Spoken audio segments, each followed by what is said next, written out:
I am a clinical dietitian. और dietitian क्या बस रईस लोगों के लिए रहता है या आपके पास गरीब लोग भी आ सकते हैं? मुझे ऐसा नहीं लगता कि फॉर बहुत रईस लोगों के लिए ही ये चीज़ है। सात्विक मूवमेंट जो डाइट है उसके कोई फायदे हैं? कोई भी फैट डाइट यानी जैसे कीटो डाइट के बारे में आपने सुना होगा, या लो कार्ब डाइट्स है, तो कोई भी डाइट लॉन्ग टर्म में काम नहीं आती। मेंटल हेल्थ और गट का कोई रिलेशन होता है? बहुत ज़्यादा। जिनको वेट लॉस करनी है तो उनकी प्लेट कैसे दिखनी चाहिए?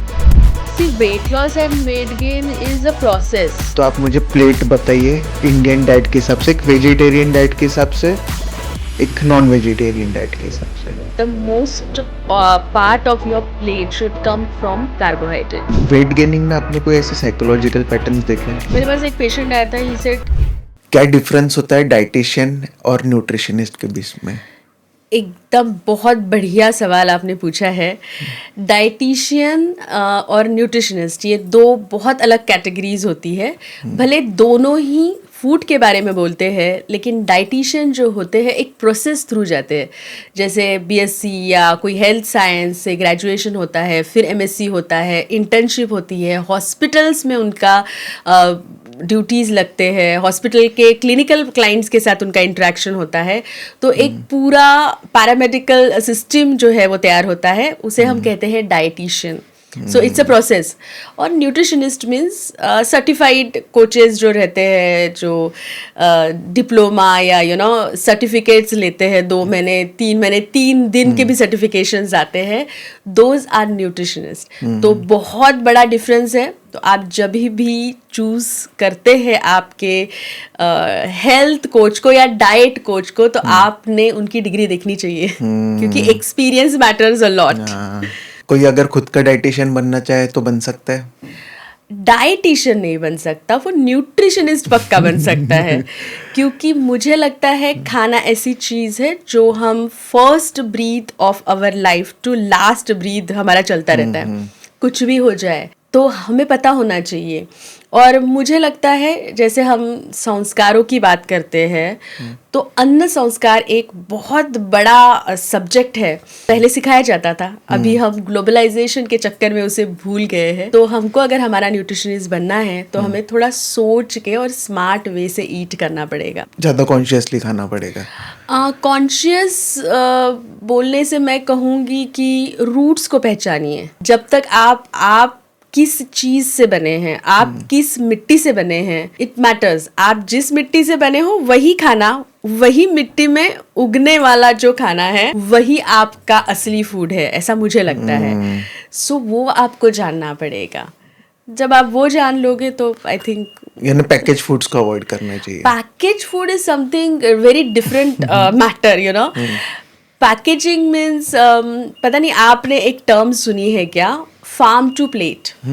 यानी हमारे खेत से हमारे प्लेट तक आने का फूड का जो सफ़र है, वो जितना मिनिमम हो सके, है ना, कि गेहूं और गेहूं का आटा एंड रोटी, राइस यानी चावल और चावल बन गया, जो राइस बन जाता है। बट चावल उसको फैक्ट्री में लेके जाके उसका कुछ बनेगा और वो पैकेट में आएगा। तो ये जो डिस्टेंस फूड ट्रैवल कर रहा है, इसमें न्यूट्रिशनल लॉसेस बहुत हो रहे हैं। और एडिशन ऑफ प्रिजर्वेटिव्स और बहुत सारे केमिकल्स जिसकी हमको ज़रूरत नहीं है। तो हमें पैकेज फूड की तरफ तो देखना ही नहीं चाहिए, जब तक बिल्कुल बहुत ही इमरजेंसी ना हो। तो पैकेज फूड के बारे में तो मैं हमेशा नहीं ही बोलूँगी। आपके पास यूजुअली कौन से कैटेगरी के लोग आते हैं? See I am a clinical dietitian और अभी मैंने स्पोर्ट्स न्यूट्रिशन भी चालू किया है।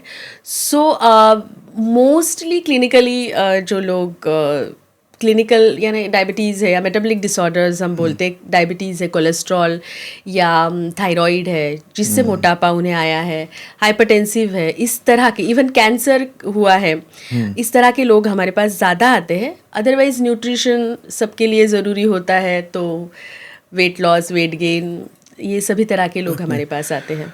और डाइटिशियन क्या बस रईस लोगों के लिए रहता है या आपके पास गरीब लोग भी आ सकते हैं? मुझे लगता है अगर आप चाहते हैं कि आपके पैसे और आपका टाइम हॉस्पिटल में ज़्यादा ना वेस्ट हो, तो अगर मैं कहूँ प्रिवेंशन पे आप सोच रहे हैं तो dietitian is the best doctor. और आपको क्योर में जाना है कि जहाँ पे मेडिकेशन लेना और डाइट तो करना कंपलसरी है ही, तो then you go to the doctor and then to the dietitian. तो अदरवाइज मुझे ऐसा नहीं लगता कि फॉर बहुत रईस लोगों के लिए ही ये चीज़ है। जैसे हॉस्पिटल डाइटिशियंस रहते हैं, they are linked with the hospital, तो वहाँ पे भी बहुत सारे डाइट्स बनते हैं जो अफोर्डेबल रहते हैं। बस जब कोई प्रैक्टिस ओपीडी में प्रैक्टिस होती है और रोज़ के आपके डाइट्स के बारे में कोई बोल रहा है, अगर 3 महीने 4 महीने 6 महीने डाइटिशियन रोज़ आपका डाइट देख रही है तो शी विल चार्ज अकॉर्डिंगली। तो ये जो चार्जेस है वो उस दिन के और उनके नॉलेज के लिए जाते हैं, तो ऐसा कोई मुझे नहीं लगता कि डिफरेंस है। अगर आपके पास कोई अंडर प्रिविलेज लोग आते हैं तो उनके लिए फिर आप डाइट कैसे बना के देते हो? बिल्कुल, बहुत बढ़िया सवाल आपने पूछा। फूड हर तरह का होता है और अगर मैं कहूँ कि फूड में बहुत महंगा है तो ये बहुत अच्छा है या बहुत सस्ता है तो ये ख़राब है, ऐसा नहीं माना जाता। क्योंकि अगर फुटाना है, पॉप्ड चना जिसे बोला जाता है, that is very much high in protein और उससे सत्तू बनता है। तो सत्तू इज़ लाइक प्रोटीन पाउडर हम यूज़ करते हैं। प्रोटीन पाउडर आपको पता है कितने महंगे होते हैं। तो अगर आप प्रॉपर तरीके से जाएंगे तो आपका फूड जो है वो बहुत कम पैसों में, यानी सबसे ज़्यादा कम पैसे किसी चीज़ को लग रहे हैं तो वो खाने को, एटलीस्ट इन इंडिया में फूड बहुत चीप अमाउंट में मिलता है। तो मुझे नहीं लगता कि उसमें कोई बहुत महंगा या सस्ता ऐसा कुछ होता है। फिर सत्तू से ब्लोटिंग वगैरह नहीं होती है? होती है। आप जब भी प्रोटीन खाएंगे, कोई भी मीट या नॉन वेजिटेरियन फ्रूट है या प्रोटीन पाउडर इवन, तो उससे भी ब्लोटिंग होगी। प्रोटीन लेना है, प्रोटीन लेना चाहिए, ये बोलना बहुत इजी होता है, लेकिन प्रोटीन को डाइजेस्ट करना इज़ वेरी डिफ़िकल्ट। सो हम उस तरह से डाइट उनके तैयार करते हैं जिससे वो ब्लोटिंग और एसिडिटी वगैरह जो है वो ना हो किसी को। वेज डाइट और नॉन वेज डाइट में न्यूट्रिशंस का कोई डिफरेंस होता है? अगर आप स्मार्टली डाइट्स को एडजस्ट करते हो, डाइवर्सिफिकेशन ऑफ फूड अगर आपके प्लेट में है, तो मुझे नहीं लगता कि वेजिटेरियन और नॉन वेजिटेरियन डाइट में ज़्यादा फ़र्क होता है। ये आप डिसाइड कीजिए कि आपको किस तरह का। इवन वेजिटेरियन, अभी तो एक और स्टेप हम आगे जा रहे हैं वेगन, जहाँ पे मिल्क एंड मिल्क प्रोडक्ट जो एनिमल प्रोडक्ट्स है उसको भी नहीं लेते हैं लोग। सो अगर आप आपकी थाली को बैलेंस्ड करते हैं, आपका डाइट अगर बैलेंस्ड है, तो कोई भी सोर्सेस का उतना इम्पोर्टेंस नहीं होता है। So you just need to eat smartly, that is the most important thing. बहुत सा डाइट कल्चरल इन्फ्लुएंस्ड भी होता है, तो कल्चरल डाइट में कोई यानी प्रॉब्लम्स होती है? नहीं, ट्रेडिशनल और कल्चरल जो डाइट्स होते हैं वो वहाँ के एटमॉस्फेरिक कंडीशन, वहाँ का स्टेपल फूड, वहाँ की अवेलेबिलिटी ऑफ फूड, ये सभी चीज़ों पे ध्यान देके बनाया जाता है। जैसे कि अगर मैं कहूँ गुजरात या राजस्थान या महाराष्ट्र, तो अगर आप देखो तो वहाँ के जो डाइट्स है वो वहाँ के एटमॉस्फेरिक जो चीज़ें हैं या वहाँ की जो अवेलेबिलिटी है वहाँ से बहुत इंस्पायर्ड है। बहुत अच्छे कुजीन्स है। और अगर साउथ में जाते तो इडली एंड डोसा हमको वहाँ से मिला है, तो वहाँ के कंडीशन में, क्योंकि प्राइस बहुत ज़्यादा मिलता है। नॉर्थ में रोटी खाएंगे लोग, पराठे और रोटी वही मिलेगा। सो वो भी बढ़िया है, वहाँ के लोगों के हिसाब से वो अच्छा है। बट कल्चर और ट्रेडिशनल फूड और रेसिपीज़ की हमको बहुत ज़्यादा ज़रूरत है। बस उसके साथ थोड़ा सा वर्कआउट, एक्सरसाइज और मूवमेंट जो है वो करना ज़रूरी है। और आपकी सबसे बेस्ट कल्चरल डाइट कौन सा है? ऑल कोई भी कल्चर खराब नहीं होता। बट जैसे अभी हैदराबाद वगैरह में थोड़ा सा राइस बेस्ड फूड ज़्यादा यूज़ होता है, तो वहाँ पे जो शुगर पेशेंट्स है वो काफ़ी ज़्यादा बाहर निकल के आ रहे हैं। नॉट एग्जैक्टली, डायबिटीज़ जो है वो शक्कर खाने से भी डायबिटीज़ नहीं होता। डायबिटीज़ इज़ बिकॉज आपके शरीर के बहुत सारे मैकेनिज़्म को बिगाड़ रहे हो। आप बिल्कुल सेडेंटरी लाइफस्टाइल जी रहे हो, आपको बहुत मेंटल स्ट्रेस है, आपकी नींद बराबर नहीं हो रही है, आप मैंने बिल्कुल भी मूवमेंट नहीं है, इस तरह का लाइफस्टाइल रहेगा तो आपको 101% डायबिटीज़ होगा।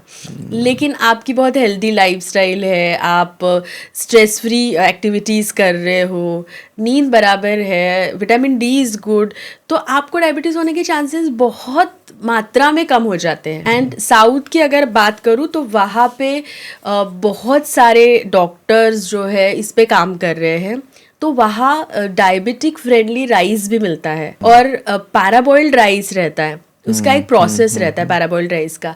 तो राइस अगर रेजिस्टेंस हो जाता है, राइस में स्टार्च ज़्यादा होता है और उससे ग्लूकोज बनता है, तो अगर उसको आप वो स्टार्च को अगर आप रोक ले राइस में ही, तो राइस खाने से भी आपकी शुगर नहीं बढ़ती, उसे हम रेजिस्टेंट स्टार्च बोलते हैं। जैसे हमने रात का राइस को सुबह खाया या राइस का पूरा पानी फेंक दिया और that rice if we use, तो उससे शुगर कम बनती है, तो ये मैटर करता है। जैसे सात्विक मूवमेंट बहुत चल रहा है, तो सात्विक मूवमेंट जो डाइट है या सात्विक डाइट जो है उसके कोई फायदे हैं? फायदा और नुकसान डाइट में देखने वाली चीज़ ही नहीं है। आप अगर बेसिक पे रहे कि मुझे इतनी ज़रूरत है, मैं इतना खा रहा हूँ, वो that is the main important thing, कि हमारे शरीर को कितनी ज़रूरत किस चीज़ की है, कि मुझे विटामिन ए इतना चाहिए, विटामिन बी इतना चाहिए, विटामिन सी की मात्रा शायद मेरी ज़्यादा हो रही है, तो मैंने किस तरह का डाइट लेना चाहिए, ये इम्पॉर्टेंट है। कोई भी डाइट, कोई भी फैट डाइट यानी जैसे कीटो डाइट के बारे में आपने सुना होगा, या लो कार्ब डाइट्स है, तो कोई भी डाइट लॉन्ग टर्म में काम नहीं आते। आपको बैलेंस डाइट यानी आपके शरीर को जितना लग रहा है उतने न्यूट्रिएंट रोज़ आपके थाली में होने चाहिए। इतना अगर आप इंश्योर करते हो तो आप फिट रहोगे। जैसे जो लोग नॉनवेज कंज्यूम करते हैं, तो नॉनवेज कंज्यूम करने का भी कोई इंटरवल होना चाहिए? नॉनवेज में आप क्या खा रहे हो, जैसे एग को अगर हम बोल रहे हैं तो egg you can eat every day. अगर फिश और चिकन है तो अगर आप उसको ग्रेवीज में नहीं, जैसे हमारे यहाँ पे Saoji, we are very much famous for Saoji, लेकिन लोग ग्रेवी खाते हैं बहुत प्राउडली। पीपल सेज कि हम ना चिकन नहीं खाते, हम फिश नहीं खाते, हम ना ग्रेवी खाते हैं, but that gravy has lot of calories. तो hurry worry and curry should be avoided every time, so वो आपको बहुत ज़्यादा लंबा लेके जाएगी। सो नॉन वेजिटेरियन फूड में अगर आप चिकन, फिश, प्रॉन्स तक रुकते हैं तो I think you can have it daily basis, अगर स्टीम या ग्रिल्ड है।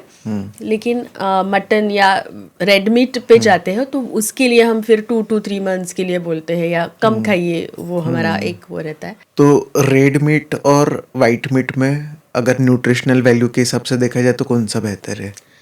See, red meat has more of fat. जितना एनिमल बड़ा होता जाएगा, and mostly the animal we eat is वो ग्रास खाते हैं, है ना, वेजिटेरियन एनिमल्स को हम खाते हैं, तो उनमें फैट ज़्यादा होता है। अगर आप एक सिंपल बिरयानी की अगर बात करें तो बिरयानी इतनी ज़्यादा टेस्टी हमको लगती है, वो दैट इज़ बिकॉज वो फैट जो रहता है ना, वो that is not come from oil, यानी वेजिटेबल ऑयल से नहीं आता, वो एनिमल फैट से आ रहा है, यानी जो बचा हुआ फैट है उसको ही पिघला के उसकी बिरयानी बनती है। सो वो दैट इज़ नॉट गुड, उसमें कोलेस्ट्रॉल ज़्यादा होता है, राइट। तो फैट जिसमें ज़्यादा रहेगा वो खाना हमारे लिए अच्छा नहीं है। जैसे कुक होने के बाद मिल्क कितने टाइम के अंदर कंज्यूम कर लेना चाहिए? मोस्टली वेजिटेरियन खाना जो है वो थोड़ा टाइम, हम अगर रेफ्रिजरेट नहीं कर रहे, बाहर है, तो उसको 1-2 घंटे में खाना चाहिए। और नॉन वेजिटेरियन तो खाना अगर बाहर रख रहे अगेन तो उसको भी जल्दी, क्योंकि माइक्रो ऑर्गेनिज्म की ग्रोथ बहुत फास्ट होती है नॉन वेजिटेरियन फूड पे, तो उसको जितना जल्दी आप ख़त्म कर सकते हैं। अगर आप उसको डीप फ्रीज कर रहे हैं या रेफ्रिजरेट कर रहे हैं तो फिर माइक्रो ऑर्गेनिज्म की ग्रोथ हम लॉक कर देते हैं, तो then you can eat it by. तो सुबह का खाना शाम को खाना चाहिए? खा सकते हैं। Mostly I think roti and rice you can consume, क्योंकि वो ड्राई फॉर्म में होते हैं। दाल हमारे जैसे वेदर में तो वैसे भी नहीं ज़्यादा टाइम रहती है। और फिर सब्जी अगेन कि कौन सी किस तरह की बनी है उस पर ही वो डिपेंड रहता है। राइस तो राइस और रोटी you can eat for 3-4 days, उसको कुछ नहीं होगा। जैसे इंडियन किचन में हम देखते हैं अगर यूजुअली बोलते हैं कि नॉनवेज तो अनहेल्दी होता है, बट जब वो वेजिटेबल वाली सब्जियां बनाते हैं तो इतने ज़्यादा ऑयल में बनाते हैं, तो वो क्या हम उसको बोल सकते हैं कि वो भी हेल्दी है? नहीं, जितनी भी सब्जियां बनती है, जैसे हम भाजी जिसे बोलते हैं, वो all these are for taste, it is nothing to do with the nutrition, क्योंकि vegetables are the main source of vitamins, है ना, vitamin A B C D जितने भी है, एंड एंटीऑक्सीडेंट। तो पानी ज़्यादा रहता है वेजिटेबल्स में, मॉइस्चर, और water soluble vitamin B and vitamin C. तो जब तक पानी है तब तक वाटर सोल्यूबल विटामिन्स उसमें हैं, लेकिन हम तो उसको तेल में डालने के बाद उसका पूरा मॉइस्चर ख़त्म कर देते हैं, और इवेपरेशन की जो प्रोसेस है उसमें आपके सब विटामिन्स उड़ जाते हैं। तो आपको जैसे स्प्राउट्स के बारे में हमें बोला जाता है कि स्टीम करना है, स्प्राउट्स को हमको क्लोज स्टीमिंग करना पड़ता है, यानी अगर आप प्रेशर कुक कर रहे हो उसके अंदर आपको एक ढक के उसको आप करेंगे तो ही न्यूट्रिएंट्स उसके वहाँ पे बचेंगे। इसीलिए लोगों को B12 डेफिशिएंसी बहुत ज़्यादा होती है। विटामिन सी तो चलो हमको मिल जाता है, बट B12 डेफिशिएंसी इसीलिए हमें होती है। और जो बहुत सारे तेल में खाना बनता है उसका वो तो रहेगा ही नहीं ना कुछ, वो सिर्फ इट्स नहीं टेस्ट। तो, बट फिर वो तेल भी तो खाने में पेट में जा रहा है ना, इतना जरा। अगर मैं आपको कहूँ कि दिन भर में आपका फैट का रिक्वायरमेंट, विजिबल फैट, यानी जो तेल हमें या घी दिख रहा है, वो 20 to 25 ml होना चाहिए। 20-25 ml बहुत कम होता है। अगर वो सिंपल एक छोटे ढक्कन जो हम कप सिरप में पीते हैं, कप सिरप वाला 5 ml रहता है, उसका 5 टाइम्स हम करते हैं, वो दैट इज वेरी बहुत कम होता है वो। तो आप समझ लीजिए उसको। तो वही एक्चुअली वो जमा होते जाता है। तो मुझे लगता है कि fat is like a fix deposit. हमारे शरीर में फैट जो है वो फिक्स डिपॉजिट जैसे काम करता है। हम जो रोज का खाना खा रहे हैं वो सैलरी है। तो जब तक हमारी सैलरी चल रही है हम फिक्स डिपॉजिट को हाथ नहीं लगाते हैं, तो इसलिए फैट जमा होता जाता है और हम फैटी होते जाते हैं। तो सबसे हेल्दीएस्ट वे क्या है वेट लॉस करने का? Healthiest way to lose weight is taking care of all the parameters, like कि आप डाइट प्रॉपर कर रहे हो क्या। फिर डाइट में यू हैव 3 थिंग्स कि आप पोर्शंस में खा रहे हो क्या, चॉइसेस ऑफ फूड कैसी है, और टाइमिंग्स क्या है। आपको जितनी ज़रूरत है उतना ही आप खा रहे हो कि नहीं। सेकंड, आपकी स्लीप जो है, स्लीप साइकिल प्रॉपर है कि नहीं, कभी भी उठ रहे हैं कभी भी सो रहे हैं, नो। रात को 12 से 5 सोने का टाइम है, 7 बजे तक आप सोइए। तो देन एक्सरसाइजेस, फिर स्ट्रेस, विटामिन डी, ये सभी चीज़ें अगर आप प्रॉपर तरीके से मेंटेन करते हो तो मुझे लगता है दिस इज़ द प्रॉपर और healthy way of losing weight. बहुत सारे लोग फास्टिंग करते हैं ना, तो एक डाइट आया है इंटरमीडिएट फास्टिंग करके, तो वो हेल्दी है? इंटरमिटेंट फास्टिंग बहुत पहले से हमारे कल्चर में है, बट उसका तरीका वही है कि अगर मैं 1200 कैलोरी अगर मैं ले रही हूँ तो मैं 600 कैलोरी एक मील में, 600 कैलोरी 2 मील में लेके खाना ख़त्म करूँ। बट अगेन कि मेरे चॉइसेस ठीक है कि नहीं, उस टाइम पे मेरा डाइट बैलेंस्ड हो रहा है कि नहीं। अगर वो मुझे बहुत बार ये मिसकंसेप्शन रहता है लोगों का कि मैं कुछ भी खाऊं, यहाँ वो 2 विंडो में आई कैन ईट एनीथिंग, कि मैं समोसा खा लूँ, मैं पार्टीज़ में जाऊँ और देन मैं कुछ ना खाऊं। उसको उस तरह से नहीं लेना है, हमें इस तरह से उसे देखना है कि जो टाइम हमको खाने को मिल रहा है उस टाइम पे हमने प्रॉपर तरीके से खाना चाहिए। अगेन लाइफस्टाइल, कि बहुत सारे लोगों की लाइफस्टाइल ऐसी होती है कि वो 2 ही टाइम वक्त दे सकते हैं हमारे खाने के लिए। तो उस टाइप की लाइफस्टाइल आपकी है क्या? अगर आप घर पे हो और आपको फूड दिख रहा है और हमने 600 कैलोरी पहले ही खा ली, फिर हमारे पास 600 बची है लेकिन हम उसको बढ़ा रहे हैं, सो बहुत सारी चीज़ें बैकग्राउंड में हैं, वो सब देख के ही आप इंटरमिटेंट फास्टिंग आपने करना चाहिए। बट इंटरमिटेंट फास्टिंग को भी हम फैट डाइट में ही लेते हैं। हमारा जो तरीका है डाइट बनाने का, उसमें हम बोलते हैं कि at least every 2 to 3 hours you should have something. Fasting कितने टाइप की होती है? फास्टिंग कल्चरल फास्टिंग जैसे रहती है, फिर 16 और 8 आवर्स का या इस तरह के वो विंडोज़ रहते हैं, 12 आवर्स का है, 72 आवर्स का फास्टिंग करते हैं. बट मुझे लगता है जो चीज़ आप लॉन्ग टर्म नहीं कर सकते हैं उसका कोई भी मतलब नहीं रहता है, क्योंकि वो ज़्यादा दिन नहीं चलेगी तो फिर से आप वही रूटीन पे आ जाएंगे और आपका वजन बढ़ जाएगा. जो आजकल है ना काफी ट्रेंड में चल रहा है कि वन डे मील ओमेड जो कहते हैं हम, तो वो हेल्थी है? नहीं, it's again a fat diet. मुझे लगता है कि आपके शरीर को थोड़ी थोड़ी एनर्जी मिलती रहनी चाहिए. तो अगर आप वन डे मील पे जाते हो तो वो स्टेज तक पहुंचने के लिए बॉडी को टाइम लगता है. डेफिनेटली बहुत बार क्लिनिकल केसेस भी हमारे पास आते हैं जिनको भूख ही नहीं लगती है, वो नहीं खाना खाते हैं, एक टाइम पे कुछ तो भी खा लेते हैं, बट उनको फिर से खाने पे लाने का एक बहुत बड़ा रिस्पॉन्सिबिलिटी आता है फिर हम पे, और आपकी न्यूट्रिशनल जो रिक्वायरमेंट है वो नहीं हो पाती है उसमें पूरी. तो मुझे नहीं लगता one day meal plan is good, और उसमें एसिडिटी होने के चांसेस बहुत बढ़ जाते हैं. वेट गेनिंग में आपने कोई ऐसे साइकोलॉजिकल पैटर्न्स देखे? वो बहुत फूडी रहते हैं. मेरे पास एक पेशेंट आया था, ही सेड कि मैम मैं 4 अगर पानी पूरी का वो लगा है तो मैं पहले को नहीं बोलूँगा, दूसरे को नहीं बोलूँगा, तीसरे को, लेकिन चौथे के पास आई गो एंड मैं आई ईट 3, 4, 5 प्लेट्स ऑफ पानी पूरी. वो एंडलेस है, तो थोड़ा वो कंट्रोल उनका कम रहता है. और वो दे सो मच फूडी, वो आप उनको कितना खाना खिला दो उसके बाद अगर आप आइसक्रीम दे दो वो दे विल ईट. उनको सब पसंद रहता है. किसी किसी का एपेटाइट काफ़ी हाई होता है और किसी किसी का एपेटाइट काफ़ी कम होता है, तो जिनका एपेटाइट हैवी है वो स्मॉल मील्स तो नहीं ले सकते, जैसे आप बोल रहे थे कि छोटे छोटे मील्स लेने चाहिए, तो उनके लिए आप कुछ अलग डाइट प्रेफरेंस देते हो? डेफिनेटली जब हम डाइट बनाते हैं तो हमारा कैलोरीज कैलकुलेशन पे बहुत ज़्यादा ध्यान रहता है कि अगर मुझे ज़्यादा खाना खिलाना है अगर 2000 कैलोरीज का है तो मैं ऐसी चीज़ें ढूंढूंगी उसमें कि लो कैलोरी फूड कौन से है, क्योंकि अगर मैं वेट लॉस करना चाह रही हूँ तो मुझे कैलोरी डेफिशिट करना है, तो 2000 से मैं 1800 पे जाऊँगी, फिर 1700 पे जाऊँगी, तो मुझे वो 200 कैलोरी को कम करना है. तो लो कैलोरीज फूड को इस तरह से खाने में इनकॉर्पोरेट किया जाता है कि अल्टीमेटली आप यू फील फुल एंड वो खाना कम होते जाता है. सो तभी वेट लॉस होगा. आइडियली कितने मील्स कंज्यूम करने चाहिए? इट डिपेंड्स कि मोस्टली हम ब्रेकफास्ट, लंच और डिनर और छोटे छोटे फिलर्स बीच में रखते हैं, जैसे कि इफ़ से कि नट्स का एक है, नट्स यानी बादाम अखरोट वाला जो है एक, उसको भी हम मील मानते हैं. Then fruit, every day you should have 1 fruit, तो फ्रूट का एक मील माना जाता है. अगर रात को हम जल्दी खाने को बोल रहे हैं तो रात का एक मिल्क रखते हैं, टर्मरिक मिल्क है या सिंपल मिल्क है, तो उसे भी हम एक मील मानते हैं.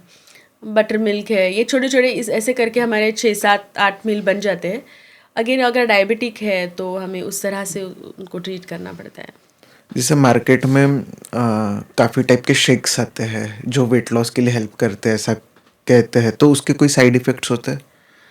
देखिए, शेक्स 2 प्रकार के हैं मार्केट में. एक तो जूसेस पे बहुत ज़्यादा नेचुरोपैथी वगैरह है तो लोग बोलते हैं कि जूसेस पीना चाहिए, उनके सेंटर्स भी होते हैं.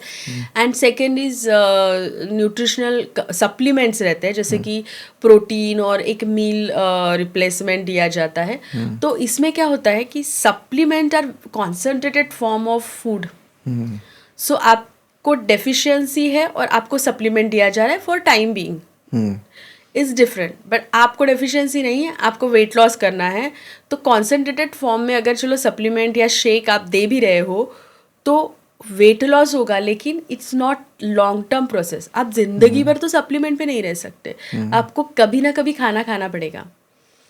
तो लॉन्ग टर्म में इसके बहुत ख़राब वो है आउटकम्स, जैसे कि अगर हाई प्रोटीन शेक्स है तो किडनी पे इफ़ेक्ट आना चालू हो जाता है, किडनी ख़राब होना चालू हो जाता है. बहुत सारे केसेस डायबिटीज़ के भी डिटेक्ट हुए हैं.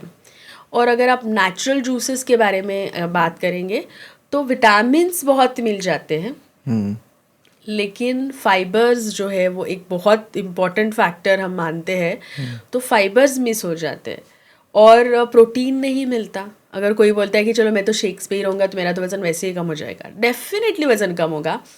लेकिन प्रोटीन नहीं मिलेगा और आप दुबले होते जाओगे, मसल लॉस होता जाएगा। तो मसल लॉस करके कोई फायदा नहीं है। वेट गेन करने का सबसे बेस्ट वे क्या है?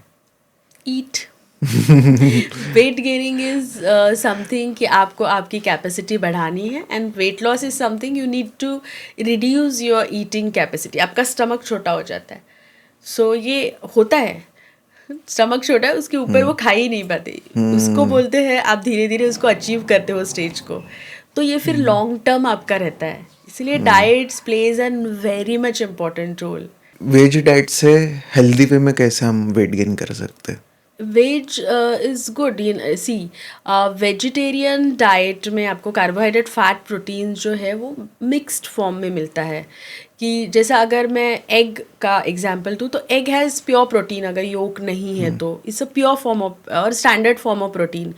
बट अगर आप वही चीज़ वेज में ढूंढने जाओगे तो विल नॉट गेट वो स्टैंडर्ड फॉर्म का कोई प्रोटीन, वो मिक्स फॉर्म में रहेगा। एवरी टाइम आपको प्रोटीन, कार्बोहाइड्रेट, फैट सब में मिलेगा और आपको कॉम्बिनेशंस करने पड़ेंगे। जैसे कि दाल के बारे में बोला जाता है, दाल और इनकम्प्लीट प्रोटीन, तो khichdi is best example. Khichdi and idli, the combination of dal and rice, it's a best example of complete protein।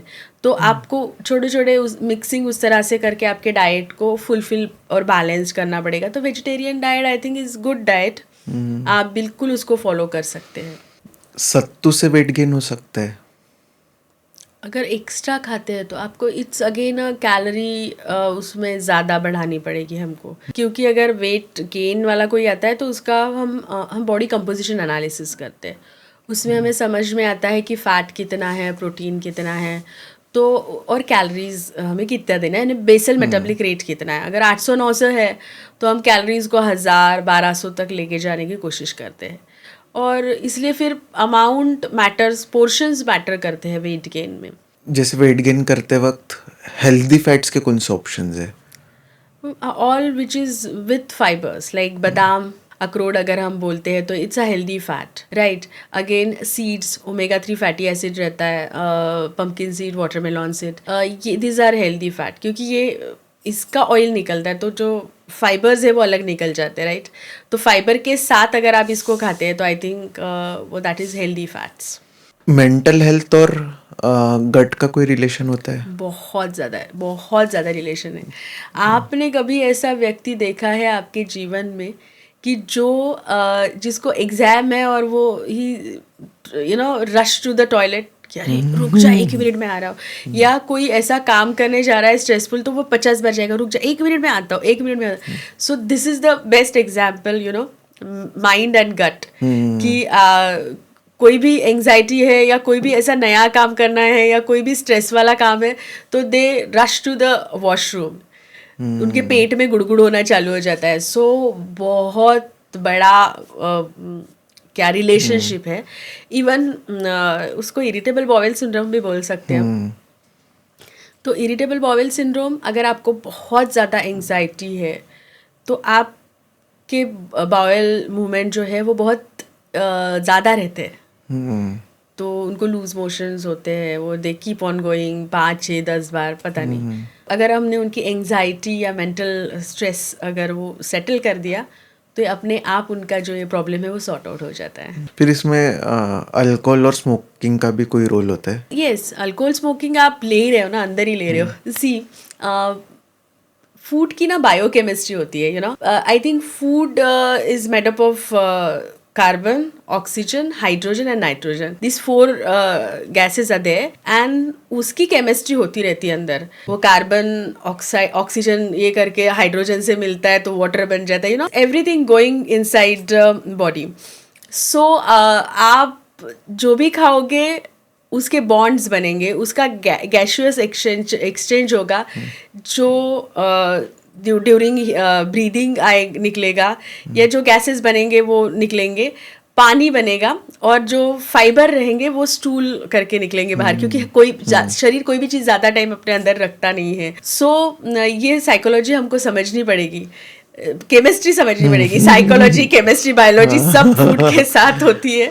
तो बहुत ज़रूरी है कि आप ये सब चीज़ों में वेल वर्स्ड हो। जब आप डाइटिशियन होते हो, जैसे कि आपने पहला क्वेश्चन पूछा था डाइटिशियन और न्यूट्रिशन का, तो न्यूट्रिशनिस्ट ये नॉलेज शायद एक्वायर करती होंगी, मुझे नहीं पता, बट ड्यूरिंग द स्टडी और एजुकेशन का जो दौर होता है और प्रैक्टिकल का जो दौर होता है, तो डाइटिशियन ये सब चीज़ों से जाते हैं। तो प्रैक्टिकल नॉलेज और क्लिनिकल और अंदर क्या केमिस्ट्री चल रही है, ये डाइटिशियन ज़्यादा समझते हैं, मुझे ऐसा लगता है। और अल्कोहल स्मोकिंग, ऑब्वियसली अल्कोहल खुद के बॉन्ड्स बनाएगा, फिर फूड के बॉन्ड्स को डिस्टर्ब करेगा। सेम विथ स्मोकिंग, ऑक्सीजन और कार्बन डाइऑक्साइड और जो भी गैसेस जाएंगे, तो बॉडी का एक एक्स्ट्रा लोड आता है। अगर बचपन से किसी को हेल्दी डाइट नहीं मिला तो उसके कोई साइड इफ़ेक्ट्स हो सकते फ्यूचर में? बिल्कुल। जैसे अगर माल नरिश्ड है तो और विटामिन ए का डेफिशिएंसी है तो ब्लाइंडनेस आने के चांसेस रहते हैं। विटामिन डी का अगर डेफिशिएंसी है तो रिकेट्स और यानी बोन डिफॉर्मिटीज़ हो जाती है। तो चलने का अगर उनका देखते हैं या उनके बोन ब्रिटल हो जाते हैं, तो दीज आर द डेफिशिएंसीज, है ना, जिसको अगर उनको प्रॉपर तरीके से ना मिले। फिर बहुत ज़्यादा माल नरिश्ड है तो उनको इन्फेक्शियस डिसीज़ जो है ज़्यादा होने के चांसेस होते हैं। और फिर डेथ है या आपने ये भी सुना होगा शायद, हम तो बहुत अर्बनाइज्ड एरिया में रहते हैं, तो जैसे चिखलदरा मेड़ा घाट जो वेरी नियर टू नागपुर, तो वहाँ का जो वहाँ पे बहुत ज़्यादा माल नरिशमेंट है। तो जो ट्राइब है चिखलदरा में एक, तो वहाँ पे मैटरनल और चाइल्ड डेथ का रेशो बहुत ज़्यादा है। तो अभी भी यानी 2025 और 26 लग जाएगा, we are dealing with malnutrition. We have over nutrition and malnutrition, both the condition are there in our country. So malnutrition अच्छी चीज़ नहीं होती है। क्या वो रिवर्सिबल हो सकता है? अगर पैथोलॉजिकल चेंजेस नहीं है, जैसे विटामिन ए की डेफिशिएंसी और आप ब्लाइंड हो रहे, तो that can not be reversible. Rickets है तो आपकी बोन डिफॉर्मिटी, आपके लोअर जो पार्ट है वो पूरा, आपका जो चलना वगैरह है वो पूरा डिफरेंट हो जाता है, तो वहाँ पे हम कुछ नहीं कर सकते। हाँ, लेकिन अगर अर्ली स्टेजेस में, जैसे कि गवर्नमेंट के बहुत सारे स्कीम्स हैं फॉर दीज रूरल एरियाज़, और कि विटामिन ए के डोजेज़ वहाँ पे दिए जाते हैं या विटामिन डी दिया जाता है, तो अगर गवर्नमेंट पॉलिसी उस तरह से रहती है तो डेफिनेटली, जैसे फोर्टिफिकेशन की बात भी अगर मैं करूँ कि एक राइस निकला है जो प्लास्टिक राइस जैसे होता है, it's not plastic, it's a nutritional rice बनाया हमारे साइंटिस्ट लोगों ने, जो कि थोड़ा सा ही you need to put into the lot KGs में उसको डाल दो, तो बहुत न्यूट्रिशियस, वो विटामिन की टैबलेट को राइस के फॉर्म में रखा है। ओके, इट्स नॉट टैबलेट नहीं बोलेंगे, वो दिखता बिल्कुल राइस जैसे, तो अगर आप मिक्स कर लो बहुत इसमें, तो भी न्यूट्रिशन धीरे धीरे कि वो है कि ये फोर्टिफिकेशन है एक तरह से, कि राइस का फोर्टिफिकेशन हो गया। देन ऑयल्स में फैट सोल्यूबल जो विटामिन है, विटामिन ए डी ई के, तो वो सीधा ऑयल में उसका फोर्टिफिकेशन कर देते हैं, तो ऑयल हम खा ही रहे तो हो जाएगा। देन सॉल्ट जो डेली यूज़ में आता है, तो iodine salt, so as thyroid का जो थायराइड नहीं होना चाहिए, हाइपोथायराइडिज्म, तो इस तरह की बहुत सारी स्कीम्स गवर्नमेंट की तरफ से भी आती है माल नरिशमेंट के लिए। और ब्रेन से रिलेटेड भी कोई प्रॉब्लम्स होती है माल न्यूट्रिशन के कारण? ऑब्वियसली, अगर आपको न्यूट्रिशन प्रॉपर नहीं आएगा तो डेवलपमेंट नहीं हो पाती है प्रॉपर, तो ब्रेन में ADH है या DHA है, ये बहुत सारी चीज़ें हैं, वो नहीं हो पाते, वो लोग प्रॉपर कॉन्सेंट्रेट नहीं कर पाते, क्योंकि माल नरिश है ना। सादा एनीमिया भी अगर होता है, यानी हीमोग्लोबिन अगर आपका कम है, तो भी आप कॉन्सेंट्रेट नहीं कर पाते हैं, तो ये तो पूरे ही माल नरिशमेंट की चीज़, तो ऑब्वियसली ब्रेन डेवलपमेंट उतनी होती नहीं। अगर अर्ली स्टेजेस ऑफ लाइफ में अगर आपको माल न्यूट्रिशन है, माल नरिश्ड है आप, तो 101% उतना ग्रोथ डेवलपमेंट उनका नहीं हो पाता है। फिर वो कुछ रिवर्सिबल हो सकता है? नहीं, वो रिवर्सिबल नहीं होता। पैथोलॉजिकल चेंजेस जहाँ हो जाते हैं वो इरिवर्सिबल ही रहते हैं। हम फिजियोलॉजिकल चेंजेस को चेंज कर सकते हैं, कि हीमोग्लोबिन जस्ट कम हुआ है, हीमोग्लोबिन की मेडिसिन दे दीजिए, बट उससे जो डैमेजेस हो रहे हैं उसको हम रिवर्स नहीं कर सकते। वो परमानेंट रहते हैं मोस्टली। स्किन के लिए यानी हेल्दी गट और कौन सा डाइट होना चाहिए उसमें? स्किन एंड हेयर के लिए हमको हमेशा पूछा जाता है। सो अगर मुझे लगता है कि अगर इम्पॉर्टेंट ऑर्गन्स जो है हमारे, kidney, liver, heart, lungs, brain, all these are important organs, इनको प्रॉपर नरिशमेंट मिल जाए, उसके बाद मसल्स तैयार हो जाए, तो एंड में किसी को न्यूट्रिशन मिलेगा तो वो है स्किन। उससे भी एंड में मिलेगा वो है हेयर और नेल्स। तो the largest organ of our body is skin, but it's a protective layer. तो अगर प्रोटेक्टिव लेयर को भी हमको बचाना है ऑब्वियसली, बट अगर मेरे पास 5 रुपये है और मुझे 10 लोगों को 5 रुपये डिस्ट्रीब्यूट करना है, तो मैं सबसे कम पैसे उसको दूंगी जो इतना कोई इम्पोर्टेंट है नहीं। तो हेयर को तो मैं दूंगी ही नहीं। इसलिए अगर एक भी बाल नहीं है तो भी मैं जिंदा पक्का रहूंगी। इसलिए आपका न्यूट्रिशन बहुत मैटर करता है। तो आपके each part of your body, the minutest part of your body cell, तो वहाँ तक अगर आपका न्यूट्रिशन जा रहा है तो आपको आपके लिए अच्छा है, और फिर आपकी स्किन अच्छी रहेगी। देन आपकी थॉट प्रोसेस अगर अच्छी है, आप एक्सरसाइजेस कर रहे हो, आपका वाटर इनटेक अच्छा है, तो आपकी स्किन बहुत अच्छी रहेगी। लेकिन न्यूट्रिशन आपका अच्छा होना ही चाहिए। That is very much. वो कैसे कर सकते हैं? वो खाना पड़ेगा आपको, बैलेंस डाइट खाना पड़ेगा। Package food should not be there. 2 minute में बनने वाली चीजें बिल्कुल भी नहीं चलेगी। You need to eat more of nutrition. So आपको वेजिटेबल्स है, फ्रूट्स है, नट्स जो हम कच्चे खाते हैं, उनका इस्तेमाल हमें ज़्यादा करना चाहिए। तो आप करके देखिए, 1 महीने में यू स्टार्ट फीलिंग गुड और आपका वो ग्लो नज़र आता है। सबसे इम्पोर्टेंट कौन सा न्यूट्रिएंट होता है स्किन के लिए? सभी अच्छे रहते हैं, लेकिन विटामिन बी, विटामिन सी के बारे में बोला जाता है, जिससे कि ऑल सीरम्स और वो सब बनते हैं ना। विटामिन सी का सीरम बनता है। विटामिन ए के बारे में बहुत, जैसे डेफिशिएंसी भी हो जाती है विटामिन ए की, तो थोड़े हल्के पिगमेंटेशन आना या ड्राइनेस है, ये तो विटामिन ई अगर कम है तो भी ये चीज़ें होती है, क्योंकि फैट सोल्यूबल विटामिन है ना। ये vitamin you need all, A B C D जितने भी विटामिन हैं, वो आपको स्किन अगर अच्छी करनी है तो लेना ही पड़ेगा। और उसके लिए best source is vegetable salads and fruits, पर जूसेस और सूप्स नहीं। लोग अपने मर्जी से जो मल्टीविटामिन्स की टैबलेट लेते हैं, क्या वो सही है? नहीं, क्योंकि चलो वाटर सोल्यूबल विटामिन का तो ठीक है एक टाइम पे, क्योंकि वो वाटर सोल्यूबल है तो वाटर के साथ निकल जाएंगे। लेकिन फैट सोल्यूबल जो विटामिन है, विटामिन ए, डी, ई के, तो अगर वो सही मात्रा में आपके शरीर में नहीं जा रहे हैं और यूटिलाइज नहीं हो रहे हैं, तो वो हाइपर विटामिनोसिस करेंगे। और इसका पूरा रिलेशन, जैसे अगर मैं कहूँ कि रॉ मटेरियल यानी खाना आ रहा है, खाने को प्रोसेस किया जा रहा है, यानी कटिंग चॉपिंग वगैरह हो रही है, फिर जो फाइनल प्रोडक्ट बना है तो ट्रांसपोर्टेशन से ब्लड में जाएगा, राइट। ब्लड में से फिर और एक्स्ट्रा ट्रांसपोर्टेशन होगा। तो ये ट्रांसपोर्टेशन या डाइजेशन, एब्जॉर्प्शन, ब्रेकडाउन के काम जो है वो विटामिन्स करते हैं। हार्मोन तैयार करना है या तो अगर ये प्रॉपर तरीके से नहीं हुआ या ज़्यादा एक्स्ट्रा हो गया कोई भी विटामिन, तो वो दूसरे को गड़बड़ करेगा। जैसे मैंने आपको बोला केमिस्ट्री चल रही है अंदर, मेरे पास 1 हाइड्रोजन है और मुझे 1 ऑक्सीजन, 2 हाइड्रोजन और 1 ऑक्सीजन चाहिए, तो H2O बनेगा और वो बाहर आएगा। लेकिन मेरे पास 4 ऑक्सीजन है और 1 ही हाइड्रोजन है, तो ये बाकी के तो घूमेंगे। इसको हम फ्री रेडिकल्स बोलते हैं। तो ये फ्री रेडिकल जो अकेला रहेगा, जिसका कपल नहीं है, वो डैमेज करेगा ही। एक तो दूसरे कपल जो है उसको तोड़ेगा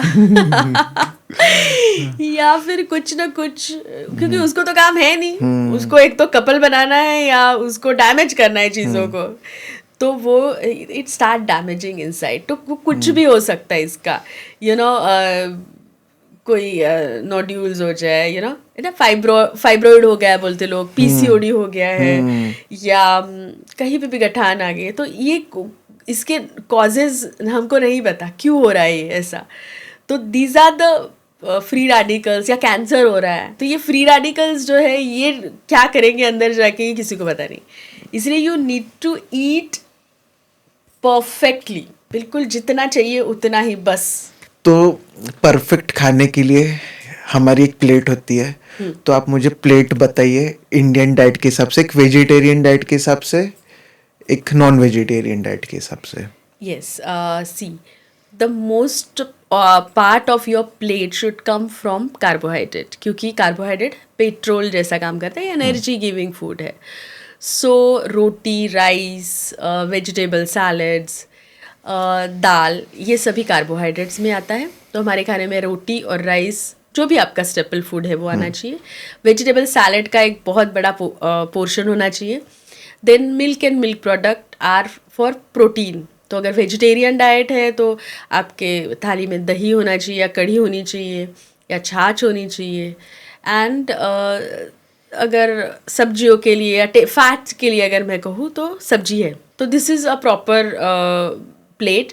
इसमें कोशिम्बीर जो मराठी में, या वेजिटेबल रायता जो हम बोलते हैं, उसका एक बहुत बड़ा पोर्शन होना चाहिए, जिससे कि पेट का बहुत सारा हिस्सा उससे ऑक्यूपाइड हो जाए और आपको कार्बोहाइड्रेट की उतनी नीड ना रहे. तो आपको आपका खाना 3 हिस्सों में बांटना पड़ेगा, ब्रेकफास्ट, लंच और डिनर. तो उस तरह से आपकी प्लेट रहेगी. तो हर खाने में आपको कार्बोहाइड्रेट, फैट और प्रोटीन और फाइबर्स लगेंगे. और अगर नॉन वेजिटेरियन है तो आप एग ब्रेकफास्ट में ले रहे हो, तो आप चिकन या फिश आपके खाने में हो सकती है. तो उस टाइम पे आप दाल कम लो तो भी चलता है, लेकिन सैलेड्स होने चाहिए, वो दैट इज़ मैंडेटरी. जिनको वेट लॉस करनी है तो उनकी प्लेट कैसी दिखनी चाहिए? सेम. वेट लॉस भी करना है तो वेजिटेबल सैलड चाहिए. See, weight loss and weight gain is a process, you know. It's not something कि उनको खाने को मत दो. ये डाइट का सबसे रॉन्ग है या मिथ है, ऐसा मैं बोलूँगी, कि लोगों को लगता है कि मैं ना खाऊँ तो मेरा वज़न कम हो जाएगा. लेकिन you need to eat in a proper way. आपको हर फूड ग्रुप, जैसे कि अगर अनाज या सीरियल्स का एक फूड ग्रुप में लूँ, तो उसमें और एक सब डिवीज़न आता है मिलेट्स का, जैसे जवार, बाजरा, नाचनी, कोडो राइस. ये बहुत बड़ा एक ग्रुप है जो हम नहीं खाते. तो अगर मुझे वेट लॉस किसी का कराना है तो मैं इसको भी इंट्रोड्यूस करूँ कि थोड़ा सा मोनोटोनस ना हो जाए, और यहाँ से भी जो कैल्शियम, पोटेशियम, ये मिनरल्स मिल रहे हैं, ये भी ऐड ऑन हो. तो इस तरह से हम डाइवर्सिफिकेशन ऑफ फूड करके ही वेट लॉस करते हैं. तो ऐसा बहुत कुछ आउट ऑफ द वे जाके वेट लॉस के डाइट्स होते हैं, ऐसा कुछ नहीं. एक दिन में 10 किलो वजन कम होता है, वो दैट इज़, वो उसके पास तो जाओ ही मत. It's a process, it takes time. और जिसका एपेटाइट कम है और उनको वेट गेन करना है तो उनकी प्लेट कैसे दिखेगी? उनके प्लेट में हम मोस्टली धीरे धीरे चेंजेस करते हैं. जैसे कि अगर कोई एक रोटी सब्जी दाल खा रहा है या दाल नहीं खा रहा है, तो एक रोटी एंड सब्जी इज़ यूजुअल फूड है, तो हम उसमें एग्स को इंक्लूड करेंगे. अगर नॉन वेजिटेरियन है, दही या पनीर का इंक्लूजन होगा, क्योंकि paneer is high in calories, क्योंकि फैट ज़्यादा रहता है, प्रोटीन भी अच्छा खासा रहता है, और उनको तो कैलोरीज हमको देनी ही है. तो इस तरह की चीज़ें, थोड़ा इंक्लूजन उसमें ज़्यादा रहेगा, और कैलोरीज थोड़ी सी हायर साइड अगर हमको मिलती है. ड्राई फ्रूट्स का थोड़ा सा इंक्लूजन ज़्यादा रहता है वेट गेन में. फुटाना है, रोस्टेड पीनट्स है, या फ्रूट्स का इंटेक अगर मैं वेट लॉस वाले को 100 ग्राम बोलूँ तो वेट गेन वाले को मैं आई गो फॉर 200 ग्राम्स. तो ये सब चीज़ों को हम देखते हैं. इवेंचुअली उनका एपेटाइट भी बढ़ जाता है. हाँ, धीरे धीरे बढ़ाना पड़ेगा, क्योंकि आज मैं एक रोटी खा रही हूँ तो I ask them to have 1/4 next week, or ना 1 and 1/4, then 1.5, and then make it 2. क्योंकि आप जहाँ एक ही दिन में दूसरी रोटी बढ़ाएंगे, एक तो वो खा नहीं पाएंगे, सेकेंड उनको लूज मोशंस हो जाते हैं. ये मैंने हमेशा मार्क किया है कि वेट गेन जिनको कराना रहता है उनके गट के इश्यूज बहुत रहते हैं.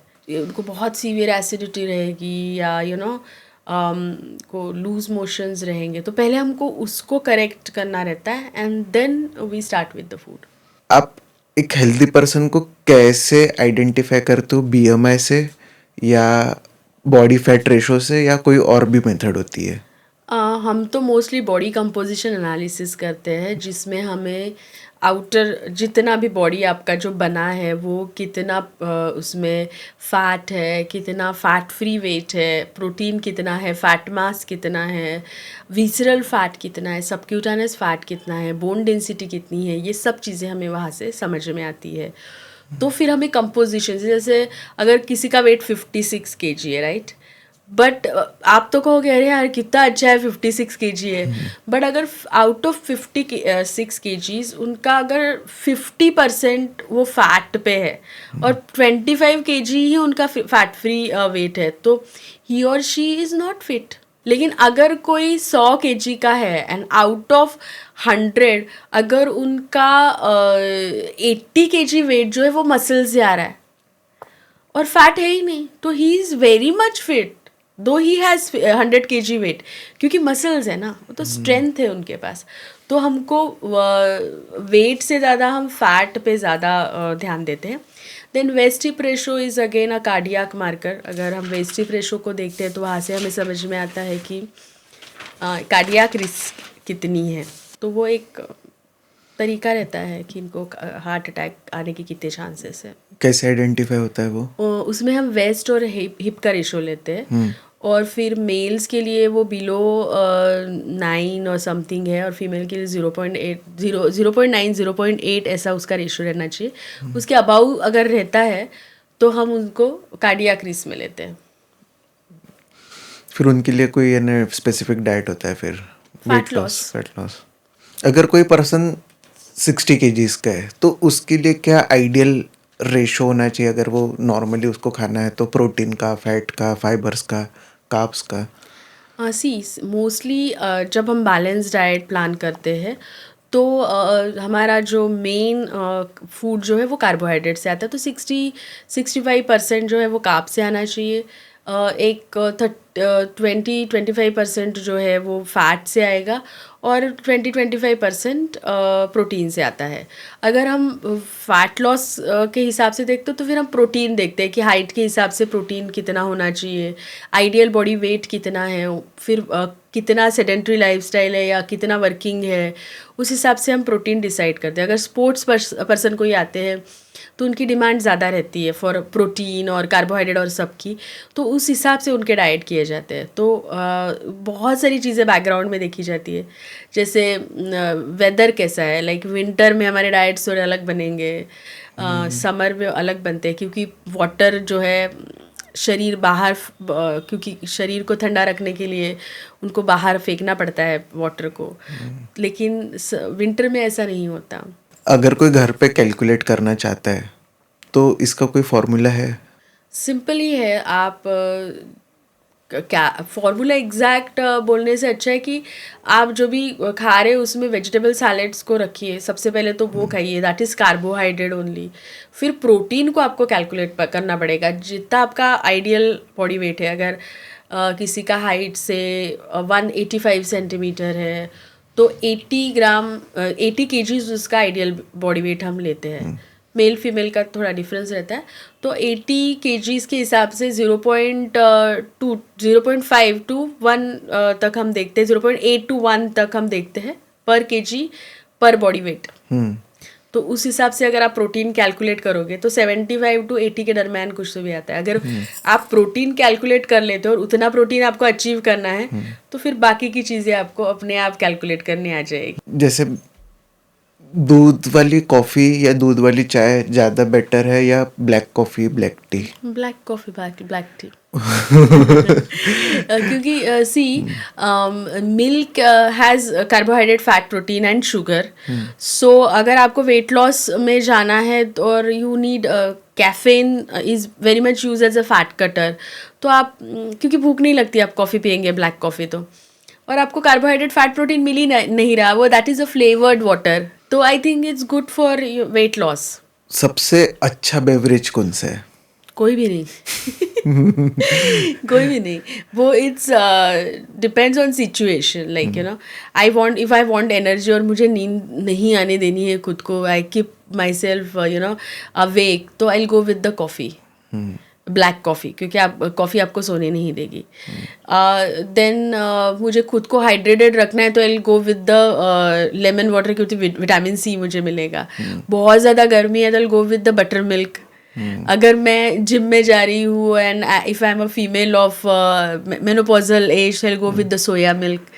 सो without sugar go for all, means sugars आपको नहीं चाहिए क्योंकि ऑलरेडी आपके पास बहुत सारी है. बहुत लोग एनर्जी ड्रिंक भी पीते हैं, तो उसके कोई प्रॉब्लम्स आते हैं? Energy drink, I don't think energy drink का कोई मतलब होता है.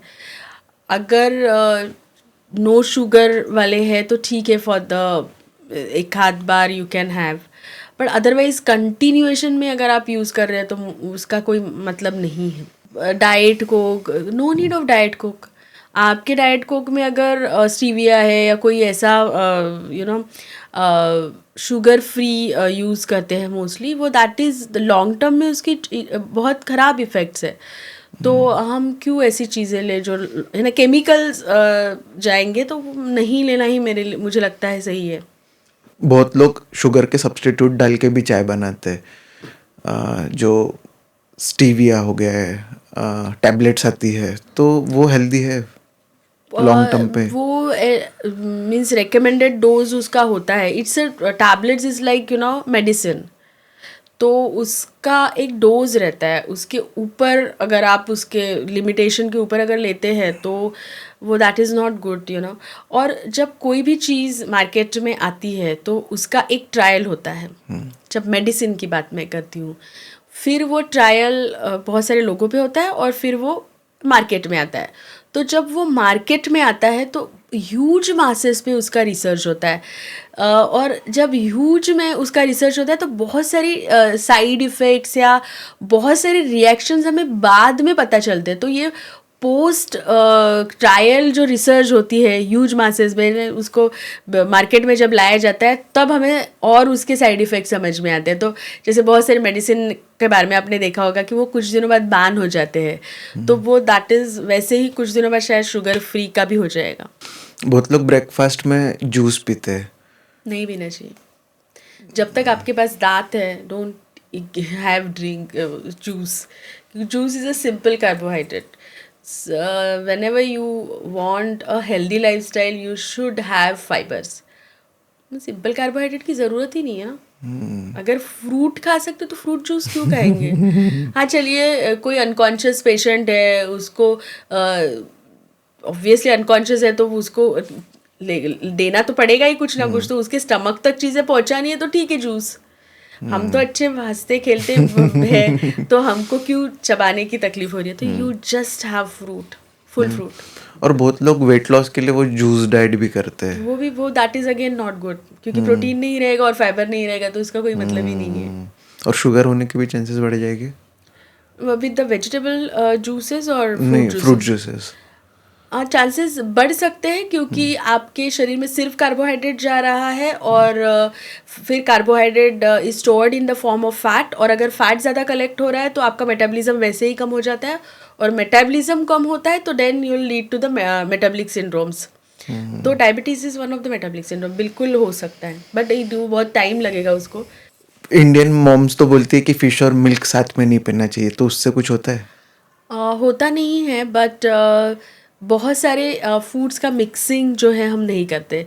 जैसे milk and fish, you said milk and fruits, क्योंकि ये दोनों का जो उसको एक बहुत बढ़िया वर्ड है आयुर्वेदा में, ये इनका अलग है, दोनों अलग अलग तरीके से चलते हैं.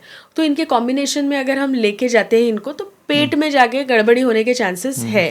बट कोई डिसीज तो नहीं होती है ना? नहीं, डिसीज नहीं होता. जैसे कर्डल हो जाएगा मिल्क, तो you feel food poisoning sort of, जैसे लूज मोशन हो जाएंगे आपको.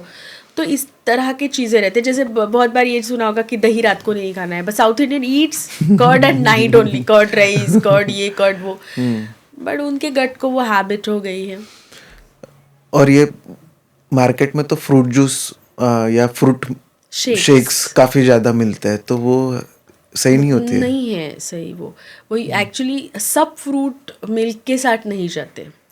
आपको कुछ कुछ ही फल जाते हैं मिल्क के साथ। जैसे अगर संतरा, वैसे संतरा का तो बनता ही नहीं वैसे भी, सिट्रस फ्रूट तो जाते ही नहीं कि कर्डल हो जाएगा, लेकिन फ्रूट और मिल्क की तासीर अलग अलग होती है। ये वर्ड में जैसे जवार इज ठंड तासीर का है, थोड़ा ठंडा करता है। बाजरा इज गरम, तो बाजरा हमने अभी खाना चाहिए, जवार हमने गर्मियों में खाना चाहिए। So this is with fruits, with दही, विद ऑल।